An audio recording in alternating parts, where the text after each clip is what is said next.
The racist restaurant manager who crushed Imani's dreams had no idea he was sealing his own fate. Because the mysterious man in the black car watching from across the street, he wasn't just any businessman. He was Luca Ferraro, a name that made grown men tremble. When those thugs cornered a desperate single mother and her 7-year-old daughter, they thought they were teaching a lesson. Instead, they were about to learn what happens when you mess with someone under the protection of the most dangerous man in the city. What started as a job rejection was about to become a love story written in blood, where a broken woman and a haunted mafia boss would risk everything for a chance at redemption. But when enemies strike back and innocent lives hang in the balance, some prices are too high to pay, even for love. Subscribe and tell me where you're watching from, because this story is about to take you on a ride you'll never forget. The alarm clock screamed at 5:30 a.m., but Imani Carter was already awake. She'd been staring at the ceiling for the past hour, counting the water stains and trying not to think about the stack of bills on her kitchen table. The rent notice, the overdue electric bill, the medical bills from Ava's last doctor visit. "Mama!" Ava's small voice drifted from the twin bed across their tiny studio apartment. "Is it time to get up?" Imani rolled over and smiled at her 7-year-old daughter. Even with her hair sticking up in every direction, Ava was the most beautiful thing in her world. "Yeah, baby, time to get ready for school." Ava sat up, clutching her worn teddy bear. The bear used to be white, but now it was more of a gray color from all the washing. "Can we have cereal for breakfast?" "Of course." Imani hoped there was still some milk left. She'd been stretching everything to make it last until her next paycheck, if she got another paycheck. The diner where she worked had been cutting hours, and she wasn't sure how much longer she could keep this job. They went through their morning routine in the cramped space. Imani helped Ava get dressed in her school uniform, a blue polo shirt and khaki pants that were getting too short for her growing legs.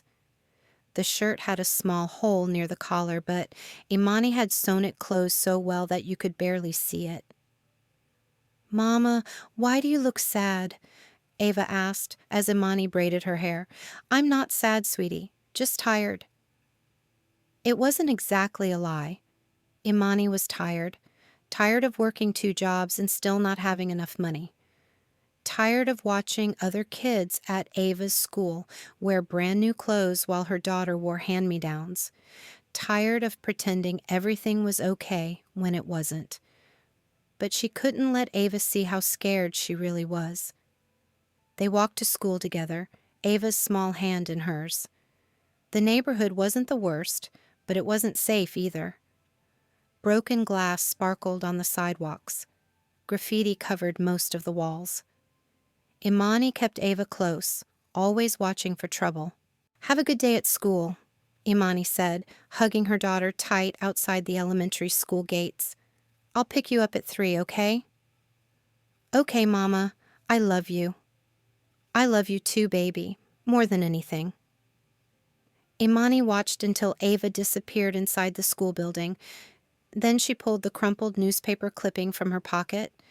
She'd torn it out yesterday. A job listing for a waitress at Rossi's, an upscale Italian restaurant downtown. The pay was better than the diner. Much better. If she could get this job, maybe she could finally catch up on the bills. The bus ride to downtown took 40 minutes. Imani spent the time practicing what she would say in the interview.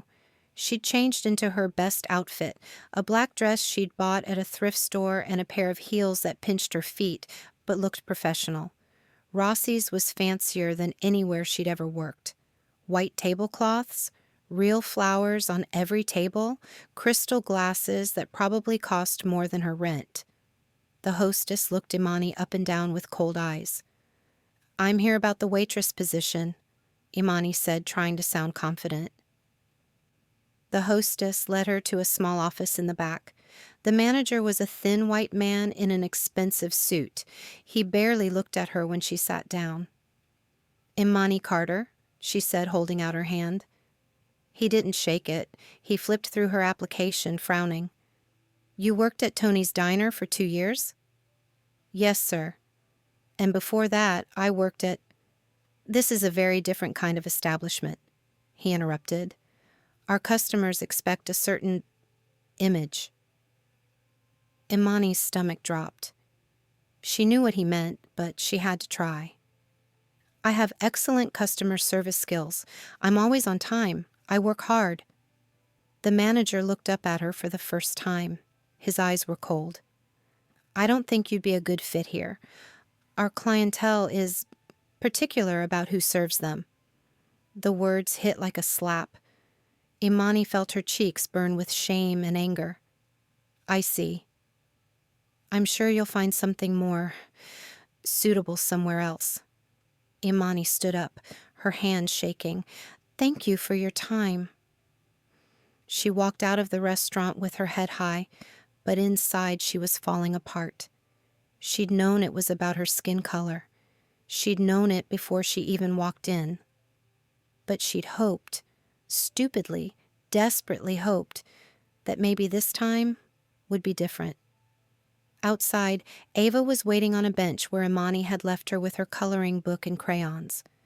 She shouldn't have brought Ava with her, but she couldn't afford a babysitter, and she didn't have anywhere else to leave her daughter. How did it go, Mama? Ava looked up with hopeful eyes. They decided to hire someone else, baby. Ava's face fell. Even at 7, she understood what that meant. No new job. No more money, more nights when Mama would sit at the kitchen table with all those scary papers, crying when she thought Ava was asleep. They started walking toward the bus stop. Imani was so lost in her thoughts that she didn't notice the group of men until one of them stepped in front of her. Hey, lady. The man was big, with tattoos covering his arms. His friend stood behind him, blocking the sidewalk. You're in our way. Imani's heart started beating fast. She pulled Ava closer. Excuse me, we're just trying to get to the bus stop. Maybe you should try a different bus stop, another man said. This neighborhood ain't for people like you. Please, Imani said, trying to keep her voice steady. We don't want any trouble. The first man stepped closer. Imani could smell alcohol on his breath. You should have thought about that before you came here, thinking you belong. Ava started to cry. The sound made something fierce rise up in Imani's chest. She would not let these men scare her daughter. We're leaving. Just let us pass. Not so fast. The man reached out and grabbed Imani's arm. Maybe we should teach you a lesson about... Is there a problem here? The voice was quiet, but carried an edge that made everyone freeze. Imani looked up to see a man getting out of a black car parked at the curb. He was tall, with dark hair and darker eyes. He wore a perfectly tailored suit that probably cost more than Imani made in 6 months. But it wasn't his clothes that made the men step back. It was the way he looked at them, like he was deciding whether they were worth his time or if he should just make them disappear. No problem here, Mr. Ferraro, the man holding Imani's arm said quickly. He let go and backed away. Just talking. The well-dressed man, Ferraro, didn't say anything else. He didn't have to. The group of men scattered like roaches when you turn on the light. Ferraro looked at Imani and Ava. His eyes were hard, but when he saw Ava's tear-stained face, something in his expression softened just a little. Are you hurt? He asked. No, Imani said. Her voice came out as a whisper. Thank you. He studied her face for a moment, and Imani had the strange feeling that he could see right through her, past the brave face she put on, past the pride that kept her from asking for help, down to the scared, desperate woman underneath. My driver can take you wherever you need to go, he said. Imani straightened her shoulders. She might be poor, but she wasn't helpless. We can take the bus, thank you, but we're fine. Something that might have been respect flickered in his eyes. As you wish. He got back in his car, but Imani could feel his eyes on her as she and Ava hurried to the bus stop. She didn't look back, but she wondered about the man who had scared away her attackers with just a look. That night, after Ava was asleep, Imani sat at her kitchen table staring at the bills. The rent was due in 3 days. She had enough for groceries or the electric bill, but not both. She was so tired of being afraid she'd lose her job, afraid they'd get kicked out of their apartment, afraid that one day she wouldn't be able to take care of Ava anymore. A sound outside made her look up. Someone was walking up the stairs to their apartment. Heavy footsteps. Imani held her breath until she heard them continue past her door to the apartment above. She was being paranoid. Those men from today were probably drunk and had already forgotten about her and Ava. But as she turned off the lights and checked the locks one more time, Imani couldn't shake the feeling that her troubles were just beginning. She was right. At 2 a.m., the sound of breaking glass woke her up. Imani sat up in bed, her heart racing. Then she saw it, the brick lying on her floor, surrounded by pieces of her window. A piece of paper was tied to it with a rubber band.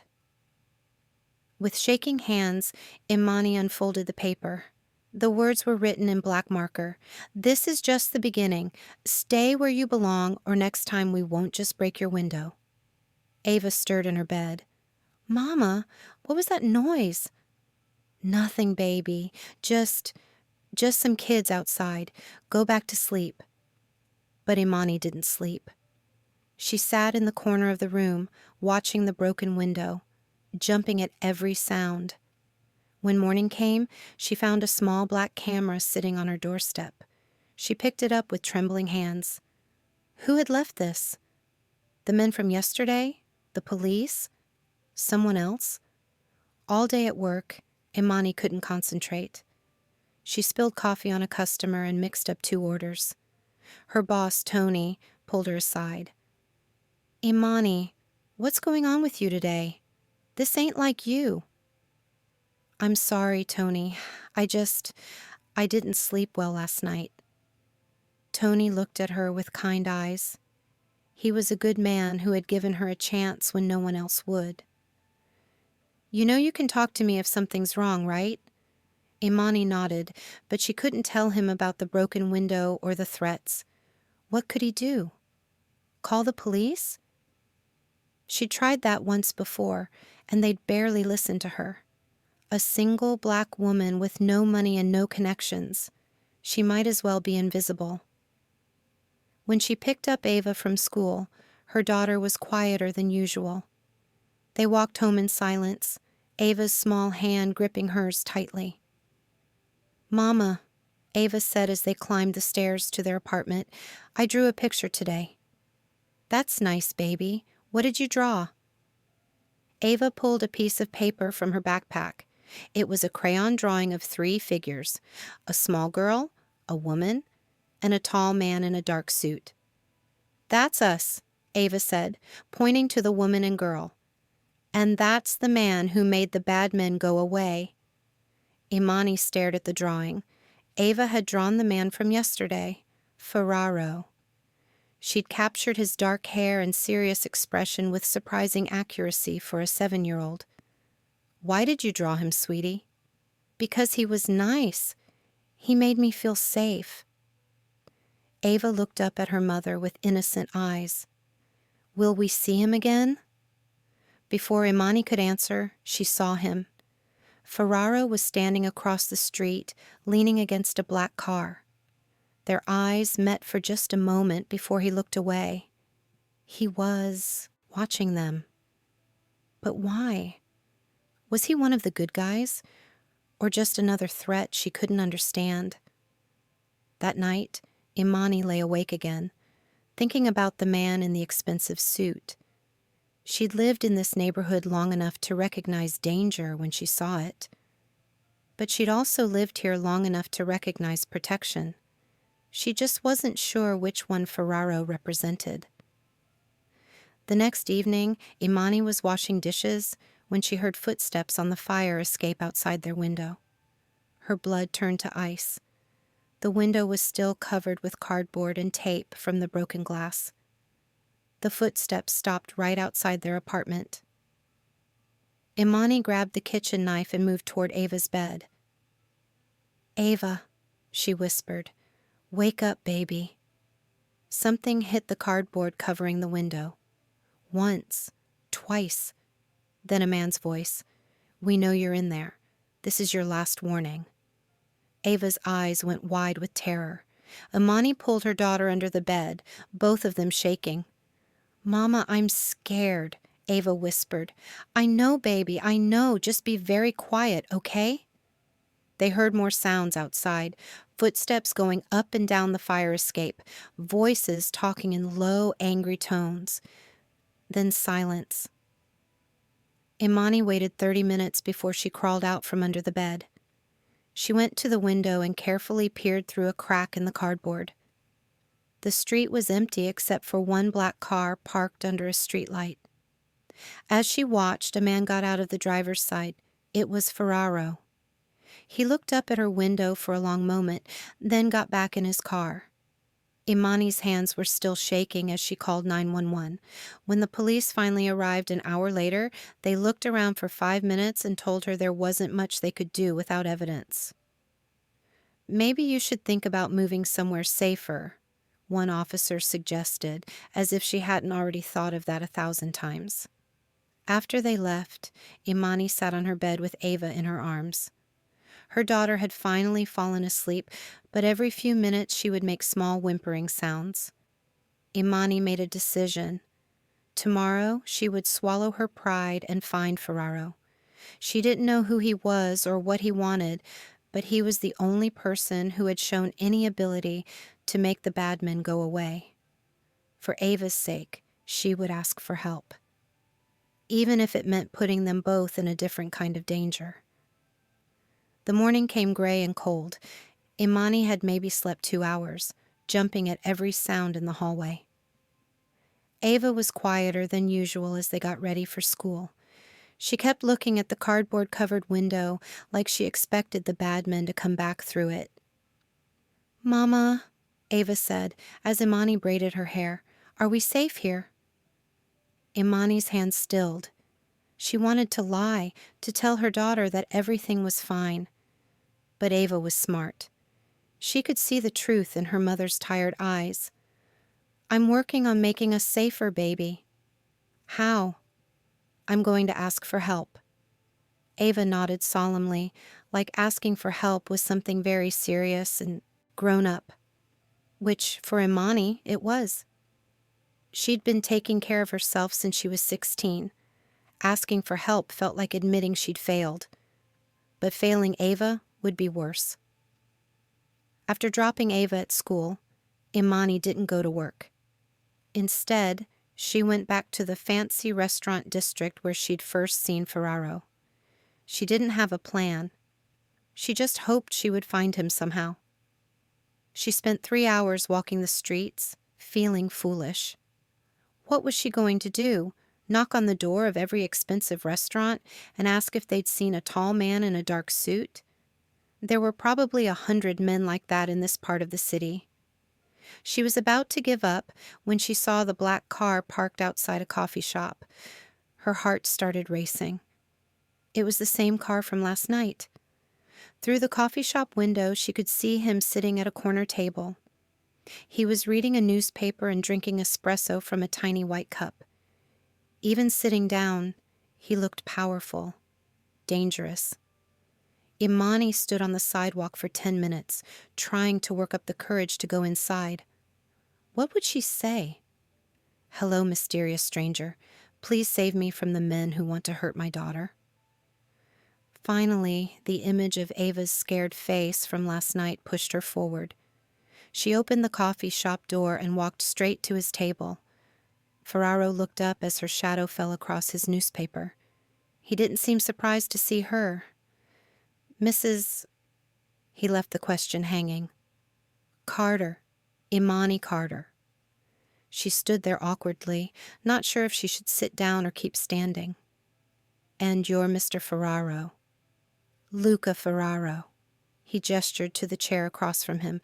Please, sit. Imani sat down carefully. Up close, she could see that his eyes weren't just dark. They were the deepest brown she'd ever seen, with flecks of gold around the edges. But they were also sad. There was a heaviness in them that reminded her of her own reflection in the mirror on bad days. You need help, he said. It wasn't a question. Yes. The word came out as a whisper. Imani cleared her throat and tried again. Yes, I do. The men who bothered you yesterday came back. Again, not a question. Somehow he already knew. Imani wondered if the camera on her doorstep had come from him. They broke my window, left a threatening note. Last night they came to my apartment. Imani's voice got stronger as she talked. My daughter is scared. I'm scared. The police won't help. Luca studied her face. What do you want from me? I don't know. It was the truth. I just know that when you showed up yesterday, those men ran away like you were... She paused, searching for the right words. Like I was someone they were afraid of? Yes. Luca was quiet for a long moment. He took a sip of his espresso, and Imani noticed that his hands were perfectly steady. She wondered what it would be like to never shake with fear or worry. Help always comes with a price, he said finally. What kind of price? That depends on how much help you need. Imani thought about Ava hiding under the bed, whimpering in her sleep. I need my daughter to be safe, whatever that costs. Something shifted in Luca's expression when she mentioned Ava. You have one child?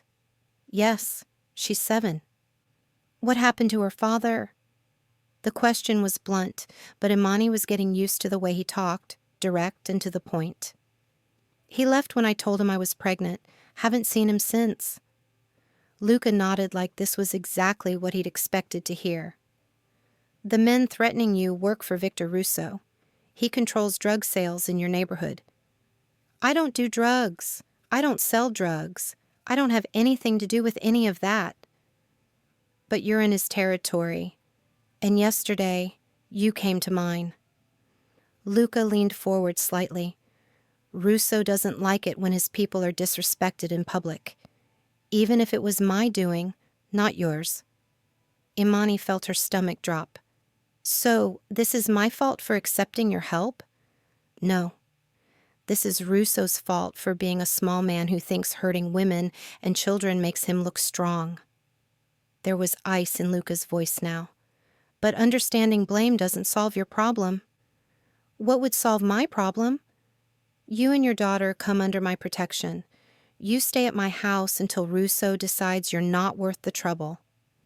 Imani stared at him. Stay at your house? I don't even know you. No, you don't. Luca finished his espresso and set the cup down precisely in the center of the saucer. But you know Russo's men broke your window and scared your daughter. You know they'll be back. And you know the police won't help you. He was right about all of it, and that made Imani angry. Not at him, but at the whole situation. At being poor and powerless and having to choose between dangers because there was no safe option. How do I know you won't hurt us? She asked. You don't. His honesty was almost shocking. But I've never hurt a woman or child. Russo has hurt many. What do you want in return? Nothing you're not willing to give. The answer was too vague, too careful. But what choice did she have? Go back to her apartment with the broken window and wait for Russo's men to come back? Take Ava and run with no money and nowhere to go? I need to think about it, Imani said. Luca reached into his jacket and pulled out a business card. It was simple. Just his name and a phone number in elegant black lettering. When you're ready to decide, call, day or night. He stood up, leaving money on the table for his coffee. Mrs. Carter, Don't wait too long. Russo isn't a patient man. Imani sat in the coffee shop for another hour after he left, staring at the business card. The smart thing would be to take Ava and leave the city. But she had no money for bus tickets, nowhere to go, and no way to find work in a new place without references. The card felt heavy in her hand, like it weighed more than just the paper it was printed on. When she picked Ava up from school, her daughter ran to her like she'd been afraid Imani might not come back. "Mama, you look worried," Ava said as they walked home. "Just thinking about some grown-up stuff, baby." "Is it about the bad men?" Imani stopped walking and knelt down so she was eye level with her daughter. "Ava, how would you feel about staying somewhere else for a while? Just until those men stop bothering us." "Where would we stay?" "With a friend." Ava tilted her head, considering this. "Is it the man from my drawing? The one who made the bad men go away?" "Maybe." "I liked him," Ava said simply. "He had sad eyes like yours, but he wasn't mean." Out of the mouths of babes. Imani had seen the sadness in Luca's eyes too, but she hadn't expected Ava to notice it. They were halfway up the stairs to their apartment when Imani saw that the door was slightly open. She stopped so suddenly that Ava bumped into her. "Stay here," Imani whispered. "Don't move." She crept up the last few steps and pushed the door open wider. The apartment had been torn apart. Furniture overturned, clothes scattered everywhere, dishes broken on the floor. Someone had spray-painted words on the wall. "Last warning." Ava peered behind her despite being told to stay put. "Mama, what happened to our house?" Imani felt something break inside her chest. This tiny apartment with its stained carpet and leaky faucet was still home. It was where she'd brought Ava as a baby, where they'd had birthday parties and Christmas mornings and quiet evenings reading books together. Now it was destroyed. "We can't stay here tonight, baby," Imani said, surprised by how calm her voice sounded. "Where will we sleep?" Imani pulled out the business card. Her hands were shaking again, but this time it wasn't from fear. It was from anger. How dare these men destroy the only safe place her daughter had ever known? "I'm going to call our friend." She used the payphone on the corner because she was afraid the men might be listening to calls from their apartment. Luca answered on the second ring. "Ferraro." "This is Imani Carter. They broke into my apartment, destroyed everything." "Are you hurt? Is your daughter hurt?" "No, we're okay, but we can't go back there." "Where are you now?" "Corner of 5th and Madison, at the payphone." "Stay there. I'll send someone to get you." "Wait, But he'd already hung up. 20 minutes later, a black car pulled up to the curb. The driver was a big man with graying hair and kind eyes. He got out and approached them carefully, like he was trying not to scare Ava. "Mrs. Carter, I'm Marco. Mr. Ferraro sent me." Ava pressed closer to Imani's side. "Mama, is this okay?" "Yes, baby, it's okay." Marco opened the back door for them. The car was spotlessly clean and smelled like leather. Ava had never been in a car this nice. She kept running her small hands over the smooth seats. "Where are we going?" Imani asked as Marco pulled away from the curb. "Mr. Ferraro's house. Don't worry, you'll be safe there." The drive took them out of the city and into the hills where Imani had never been. The houses got bigger and farther apart. Trees lined the roads instead of broken streetlights. After about 30 minutes, Marco turned through a pair of tall iron gates. The house at the end of the driveway was the biggest Imani had ever seen in person. It looked like something from a movie. 3 stories of golden stone with tall windows and a circular driveway with a fountain in the middle. "Wow," Ava breathed. "Is this a palace?" Marco chuckled. "Not quite, little one, but it's close." Luca was waiting for them at the front door. He'd changed out of his business suit into dark jeans and a gray sweater, but he still looked like he belonged in this grand house. He came down the steps as Marco opened their car door. Mrs. Carter, Ava. He knew her daughter's name, though Imani was sure she hadn't told him. "Welcome to my home." Ava stared up at him with wide eyes. "You live here?" "I do." Luca's voice was gentler when he spoke to Ava than when he spoke to adults. "Would you like to see inside?" Ava looked to her mother for permission. Imani nodded, and Ava took a tentative step forward. The inside of the house was even more impressive than the outside. The entrance hall had a ceiling that went up 2 stories, with a crystal chandelier that cast rainbows on the walls. Everything was clean and expensive looking, but it didn't feel warm. It felt like a museum. "Mrs. Bellini will show you to your rooms," Luca said, as an older woman with silver hair and a kind smile appeared from somewhere deeper in the house. "Welcome, dear," Mrs. Bellini said to Imani. Then she knelt down to Ava's level. "And what's your name, sweet girl?" "Ava," she said shyly. "What a beautiful name." "I'm Mrs. Bellini, but you can call me Nonna if you want. That means grandmother in Italian." Ava smiled for the first time since they'd discovered their ruined apartment. "Okay, Nonna." Mrs. Bellini led them up a wide staircase to the 2nd floor. She opened the door to a bedroom that was bigger than their entire old apartment. It had a 4-poster bed with cream-colored curtains, a sitting area with 2 chairs by the window, and its own bathroom with a bathtub big enough for 3 people. "This is your room," Mrs. Bellini said to Imani. "And Ava, your room is right next door." Ava's room was like something from a fairy tale. The walls were painted pale pink, and there was a canopy bed with gauze curtains. But the best part was the window seat with cushions and pillows where you could sit and look out at the garden. "Do you like it?" Mrs. Bellini asked. Ava nodded, but she moved closer to her mother.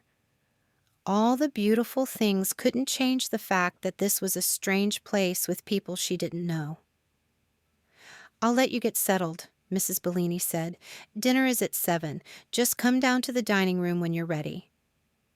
When they were alone, Ava crawled onto the big bed and looked around the room with uncertain eyes. "Mama, how long are we staying here?" "I don't know, baby. Just until it's safe to go home." "Will our apartment be fixed when we go back?" Imani's heart broke a little. Ava was too young to understand that they probably couldn't go back. That even if they cleaned up the mess, it would never feel safe again. "We'll figure it out," she said, which wasn't really an answer, but was the best she could do. At 7 o'clock, they made their way downstairs to the dining room. The table was big enough to seat 12 people, but only 3 places were set at one end. Luca was already there, wearing a fresh white shirt. He stood up when they entered.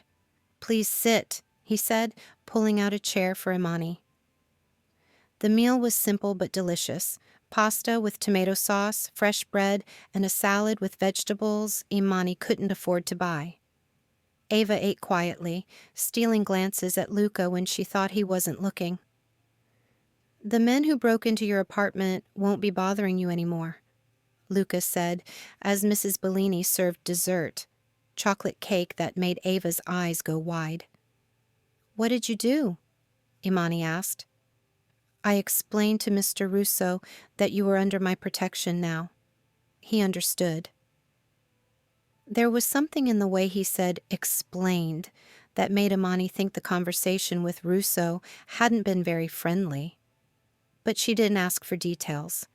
She wasn't sure she wanted to know. "How long can we stay here?" she asked instead. "As long as you need to." "I can't pay you." "I don't remember asking you to." Ava had finished her cake and was struggling to keep her eyes open. It had been a long, scary day for a little girl. "I should put her to bed," Imani said. "Of course." Luca looked at Ava with that same gentle expression. "Sleep well, little one." "Thank you for the cake," Ava said politely, "and for the pretty room." "You're very welcome." As Imani tucked Ava into the fairy tale bed, her daughter asked the question that had been weighing on Imani's mind all day. "Mama, is he a good man or a bad man?" It was such a simple question, but Imani didn't have a simple answer. "I think he's a man who does bad things sometimes, but for good reasons." Ava considered this with the seriousness that children bring to important matters. "Like when you told Mrs. Patterson I was sick so I didn't have to go to school the day after Daddy left." Imani was surprised her daughter remembered that. Ava had been only 5 when her father walked out, but she'd been crying so hard the next morning that Imani couldn't bear to send her to school. "Yes, baby, sometimes like that." "Okay." Ava snuggled deeper into the soft pillows. "Mama, I feel safe here." "Good. That's all that matters right now." But as Imani kissed her daughter goodnight and went back to her own room, she wondered what the price for this safety would turn out to be. In her experience, nothing good came for free, and Luca Ferraro was definitely too good to be true. Imani woke up in the softest bed she'd ever slept in, but it took her a moment to remember where she was. Sunlight was streaming through curtains that probably cost more than she made in a month. For just a second, she felt peaceful. Then reality crashed back. The broken window, the destroyed apartment, the fact that she and Ava were now living in a stranger's house. A stranger who might be more dangerous than the men they were hiding from. She found Ava already awake, sitting in the window seat of her room and looking out at the garden. There were roses blooming everywhere and a fountain with stone angels that sparkled in the morning light. "It's like a fairy tale, Mama," Ava said softly. "It is pretty," Imani agreed. "Are you hungry?" They made their way downstairs, following the smell of coffee and bacon.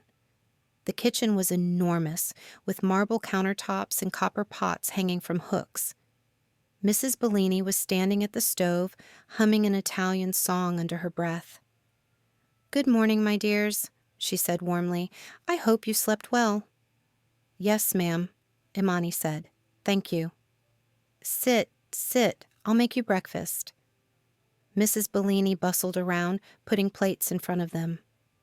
Real eggs, not the powdered kind Imani usually bought. Toast made from thick, fresh bread.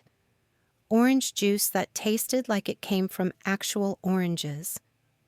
Ava ate like she hadn't seen food in days, which made Imani's heart hurt. Had her daughter been hungrier than she'd let on? "Where's Mr. Ferraro?" Imani asked. "He had to leave early for business," Mrs. Bellini said, "but he'll be back this afternoon." "What kind of business is he in?"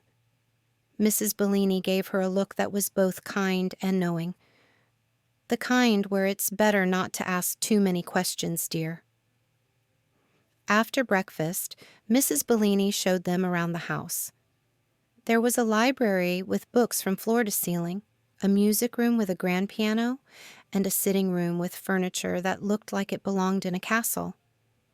Everything was beautiful, but it felt cold, like a place where people lived but didn't really have a home. "Can I play the piano?" Ava asked when they passed the music room again. "I don't think," Imani started. "Of course you can, sweet girl," Mrs. Bellini interrupted. "Mr. Luca would love to hear music in this house again." Ava sat down at the piano bench and pressed a few keys. The sound echoed through the big room. She didn't know how to play real songs, but she made up little melodies, the way she always did on the old keyboard at her school. "That's beautiful, Ava," Imani said. "My teacher says I have good fingers for piano," Ava said proudly. "Maybe someday I can take real lessons." It was something they'd talked about before, piano lessons, but private music teachers cost money Imani didn't have. Another dream that stayed just out of reach. The afternoon passed quietly. Ava explored the garden while Imani sat on a bench and watched her daughter chase butterflies. For the first time in months, Ava looked like a normal 7-year-old instead of a worried little girl carrying grown-up fears. When Luca came home that evening, he found them in the library. Imani was reading to Ava from a book of fairy tales they'd found on one of the shelves. He stood in the doorway for a moment, just listening. The princess lived happily ever after in her beautiful castle, Imani finished. Do you think that could really happen? Ava asked. Living happily ever after? I think happiness comes and goes, Imani said carefully. But when it comes, you should enjoy it while it's there. Good evening, Luca said, stepping into the room. Ava jumped up from where she'd been curled against her mother's side. Mr. Luca, I played your piano today. Mrs. Bellini said it was okay. I heard. There was something soft in his expression. It sounded lovely. I made up the songs myself. Do you know how to play piano? A little. Someone taught me when I was young. Imani caught the hesitation in his voice and wondered who he'd been about to mention. A parent? A teacher? Someone who wasn't in his life anymore? Could you teach me a real song sometime? Ava asked, with the boldness that only children possessed. Perhaps, Luca said, if your mother doesn't mind. He looked at Imani over Ava's head, and she realized he was really asking her permission. It was such a small thing, but it mattered. He could have just said yes. They were living in his house, eating his food, under his protection. But he still asked her first, as if her voice as Ava's mother still counted. That would be very nice, Imani said. Over the next few days, they settled into a routine. Mornings with Mrs. Bellini, who taught Ava Italian words and let her help with baking. Afternoons in the garden or library. Evenings when Luca would come home and join them for dinner. He was different than Imani had expected. Quieter. More thoughtful. He listened when Ava chattered about her day, and he asked Imani about her work at the diner with genuine interest. But there was always a sadness around him, like a shadow that followed wherever he went. One evening, Ava fell asleep on the couch in the sitting room while they were watching a movie. Luca carefully lifted her and carried her upstairs to bed. When he came back down, Imani was still sitting on the couch staring at the turned-off television. Thank you, she said without looking at him. For what? For being gentle with her, for making her feel safe. Luca sat down on the other end of the couch, keeping space between them. She's a good child. You've raised her well. I've done my best. It's hard sometimes doing it alone. Where is her father? He asked, then quickly added, You don't have to answer that. No, it's okay. Imani tucked her legs under her, getting more comfortable. His name was Derek. We dated for about a year. When I told him I was pregnant, he said he wasn't ready to be a father, asked me to take care of it. She used the euphemism because even now, 7 years later, the memory hurt. When I said no, he disappeared. I haven't heard from him since. His loss, Luca said simply. Something in his tone made her look at him. You sound like you speak from experience. Luca was quiet for a long moment. I had a son once, Antonio. He would have been 10 years old now. The past tense hit Imani like a punch to the stomach. What happened? He and his mother were killed in a car accident 3 years ago. Luca's voice was steady, but Imani could see the pain in his eyes. A drunk driver ran a red light. I'm so sorry. Elena, my wife, she was taking Antonio to his piano lesson. It was a Tuesday afternoon. Normal day, normal drive. And then he stopped, unable to finish. That's why the house feels so quiet, Imani said softly. Yes, for 3 years it's been too quiet. They sat in comfortable silence for a while. Imani understood now why Luca's eyes were so sad, why he was so gentle with Ava, why this beautiful house felt more like a museum than a home. "Is that why you helped us?" she asked. "Because of Antonio?" "Partly." He looked at her directly. "But also because no child should be afraid in their own home. No mother should have to choose between pride and safety." The next morning, Imani woke to the sound of piano music drifting up from downstairs. She found Luca at the piano with Ava beside him on the bench. His large hands were guiding her small fingers over the keys as they played a simple melody together. "That's Für Elise," he was saying. "It was written by a man named Beethoven a very long time ago." "It's pretty," Ava said. "Can we play it again?" "Once more, then you should help Mrs. Bellini with breakfast." Imani watched from the doorway as they played the song together. Luca's face had lost some of its hardness. For just these few minutes, he looked younger, happier. When the song ended, Ava threw her arms around his neck in an impulsive hug. Luca went very still for a moment, like he'd forgotten what it felt like to be hugged by a child. "Thank you for teaching me," Ava said. "You're welcome, little one." That afternoon, while Ava was napping, Imani found herself alone with Luca in his study. It was a masculine room with dark wood furniture and shelves lined with books in several languages. He was sitting behind a large desk, reading through some papers. "I need to ask you something," Imani said from the doorway. He looked up. "Come in." She sat in the chair across from his desk. "What you do for work, is it illegal?" "Yes." Again, his honesty was startling. "Are you—" She searched for the right words. "Are you what people would call a bad man?" Luca set down his papers and studied her face. "That depends on who you ask. The families I protect would say no. The men I've had to stop would say yes." "Have you ever killed anyone?" "Yes." Imani's breath caught. She'd expected the answer, but hearing it said so plainly was different. "Does that frighten you?" Luca asked. "Yes," she said honestly, "but not as much as I thought it would." "Why?" "Because in the week we've been here, you've been nothing but kind to my daughter. You carried her to bed when she fell asleep. You taught her piano. You listen when she talks about her day." Imani leaned forward. "Bad men don't do those things." "You might be surprised what bad men are capable of when it serves their purposes." "Is that what this is? Does helping us serve some purpose?"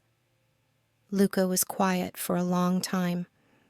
When he finally spoke, his voice was softer than she'd ever heard it. "When Elena and Antonio died, I thought I would never care about anything again. For 3 years, I felt nothing but anger and emptiness." He looked out the window toward the garden where Ava had been playing earlier. "But hearing your daughter laugh, seeing her run through the halls of this house, it reminds me that there are still good things in the world worth protecting." "So you're not doing this for us. You're doing it for you." "Perhaps." "Does that change anything?"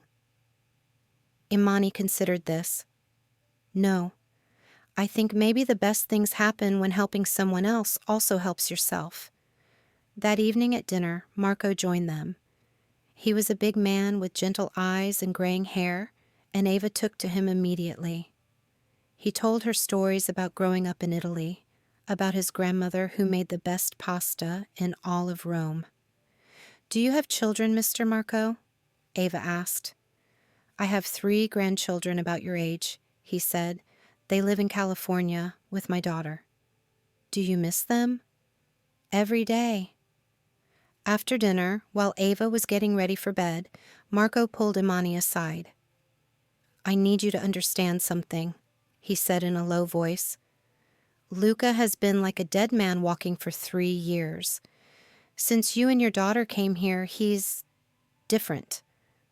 More like the man he used to be. What are you saying? I'm saying, be careful. Not of him. He would die before he let harm come to you or your little girl. Be careful of what happens when this is over and you leave. Why? Marco looked toward the stairs where Luca and Ava's voices could be heard as he read her a bedtime story. Because I don't think he'll survive losing another family. That night, Imani lay awake thinking about Marco's words. She could hear Luca moving around in his room down the hall. Sometimes he walked the halls late at night, like he couldn't sleep either. She was starting to understand that they weren't the only ones who needed saving. Luca was just as broken as they were, just in a different way. He'd built this beautiful house into a fortress, but he'd been living in it like a prisoner. Maybe they were helping each other more than any of them realized. The thought should have comforted her. Instead, it scared her more than any threat from Russo's men, because she was starting to care about the sad man with gentle hands who taught her daughter piano and made sure they were safe, and caring about someone like Luca. Ferraro was probably the most dangerous thing she could do, but as she listened to his footsteps in the hallway and remembered the way he'd looked when Ava hugged him, Imani realized it was already too late. She was already falling for the man who lived in the shadows and treated her daughter like she was precious, even if it destroyed them all. 3 weeks passed like a dream Imani was afraid to wake up from. Ava bloomed in the safety of Luca's house. She learned to play simple songs on the piano. She helped Mrs. Bellini bake cookies and learned Italian words. She ran through the halls, laughing, a sound that seemed to bring life back to the quiet mansion. And Imani watched Luca transform before her eyes. He started smiling more, real smiles that reached his eyes. He would come home from his mysterious business meetings and seek them out, asking about Ava's day, listening to her practice piano, sitting with them at dinner like they were a real family. "Mama," Ava said one evening as Imani tucked her into bed, "I like it here." "I know, baby. It's nice. Do you think we could stay forever?" The question pierced Imani's heart. "This isn't our real home, Ava. We're just visiting." "But what if Mr. Luca asked us to stay? Would you say yes?" Imani smoothed her daughter's hair. "Why do you ask that?"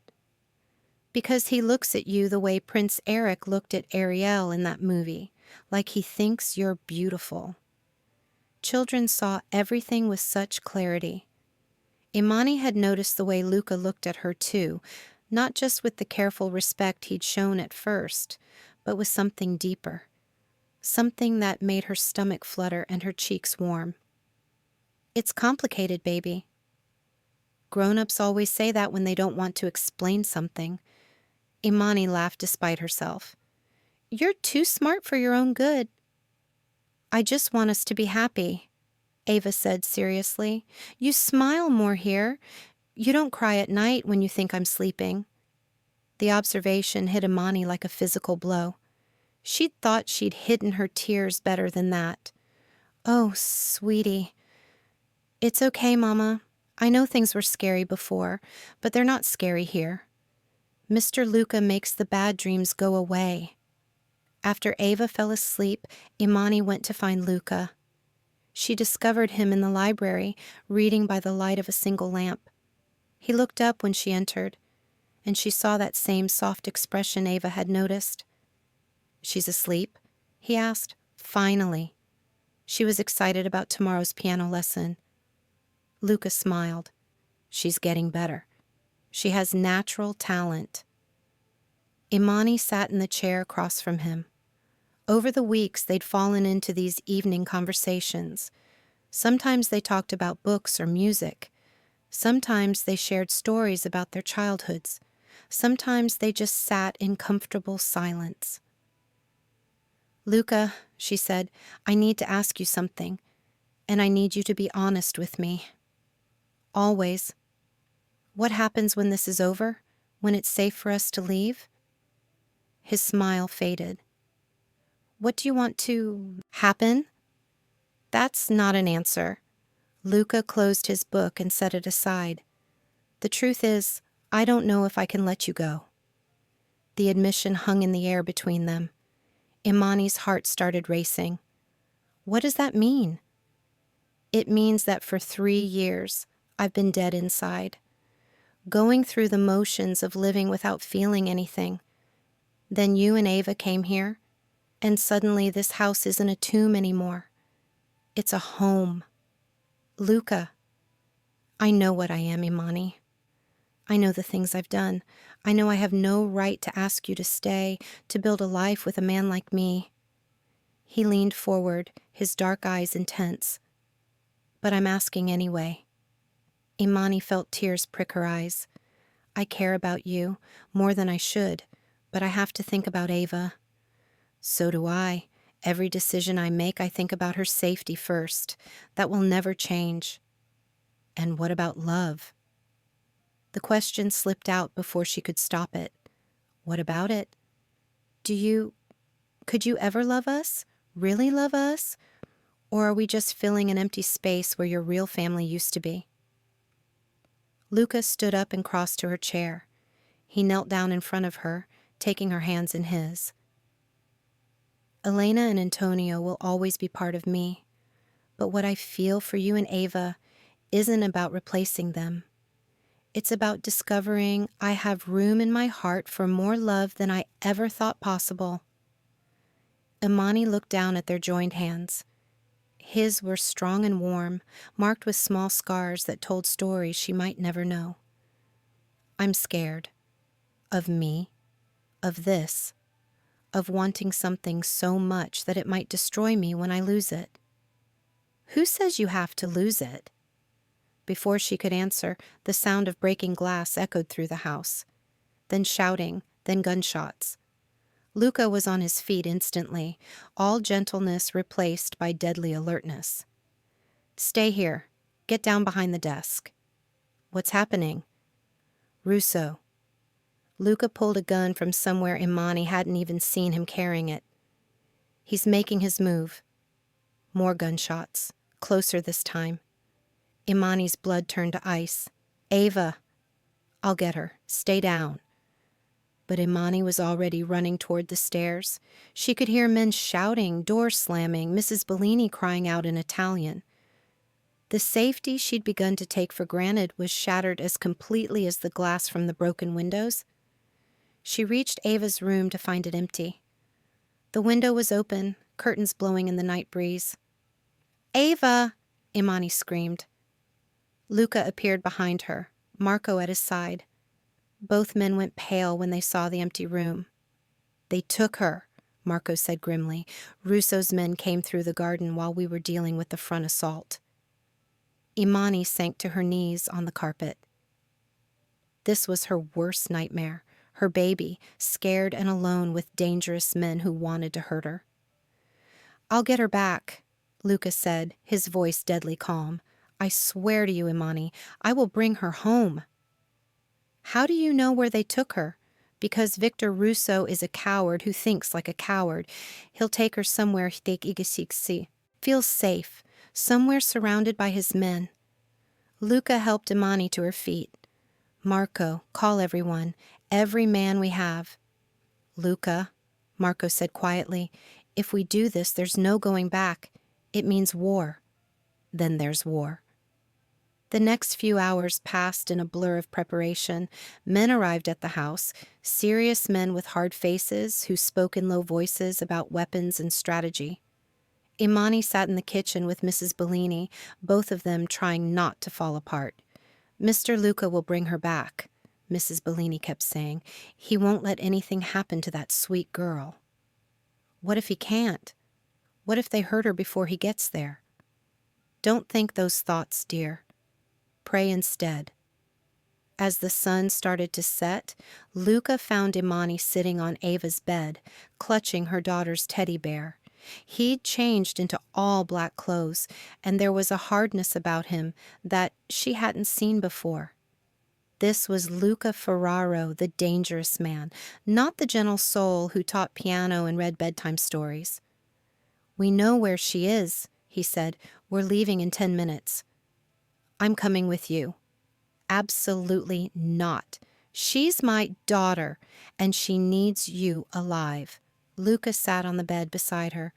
"Imani, what we're about to do, there will be violence. Men will die tonight. I won't risk you getting caught in that." "What if something happens to you? What if you don't come back?" "Then Marco will take care of you and Ava. I've made arrangements." Imani turned to face him fully. "I don't want arrangements. I want you to come home, both of you." Luca cupped her face in his hands. "I love you," he said simply. "I love you, and I love that little girl who calls me Papa when she thinks I'm not listening. I will move heaven and earth to bring her home to you." Before Imani could respond, he kissed her. It was desperate and fierce and full of all the things they'd been too scared to say out loud. When he pulled away, both of them were crying. "Come home to me," Imani whispered. "I promise." The waiting was the hardest thing Imani had ever done. She paced the house, jumping at every sound, checking her phone even though Luca had told her he wouldn't be able to call. Mrs. Bellini made tea that neither of them drank and tried to keep conversation going to fill the terrible silence. At midnight, headlights appeared in the driveway. Imani ran to the front door, her heart hammering. The car that pulled up was different from the one that had left. This one was damaged, with bullet holes in the side and one window completely shot out. Marco got out first, then Luca, moving slowly like he was hurt. And then, "Mama!" Ava burst from the car and ran straight into Imani's arms. She was dirty and scared, but alive, whole, safe. "Baby, oh baby, I was so scared," Imani sobbed, holding her daughter tight enough to bruise. "Mr. Luca saved me," Ava said through her tears. "He came and got me like a real superhero." Imani looked over Ava's head at Luca, who was leaning heavily against the car. There was blood on his shirt and a bruise spreading across his cheek, but he was smiling. "Is it over?" Imani asked. "It's over," Luca confirmed. "Russo won't be bothering anyone anymore." That night, after Ava had been bathed and fed and settled in bed between Imani and Luca, "Just for tonight, because I was scared," the three of them lay in the darkness of the master bedroom. "Mr. Luca?" Ava's voice was small in the quiet room. "Yes, little one?" "Are we safe now? Really safe?" "Yes, you're safe. You'll always be safe." "Good, because I don't want to live anywhere else. I want to stay here with you and Mama forever." Luca's arm tightened around both of them. "Is that what you want?" "More than anything," Ava said. "What about you?" Luca asked Imani softly. Imani thought about everything that had brought them to this moment. The fear, the danger, the broken windows and threatening notes, but also the laughter, the music lessons, the way Luca looked at both of them like they were the most precious things in his world. "I want to stay," she said, "if you'll have us." "For the rest of my life," Luca said without hesitation. 6 months later, Imani stood in the kitchen of what was now officially their home, watching through the window as Luca taught Ava to plant roses in the garden. Her daughter's laughter rang through the air, and Luca's face was relaxed and happy in a way that still sometimes took Imani's breath away. The house that had once felt like a museum was now filled with life. Ava's artwork covered the refrigerator. Her school books were scattered on the kitchen table. Music drifted from the piano room where she practiced every day. Imani had started a small catering business, cooking for Luca's business associates and their families.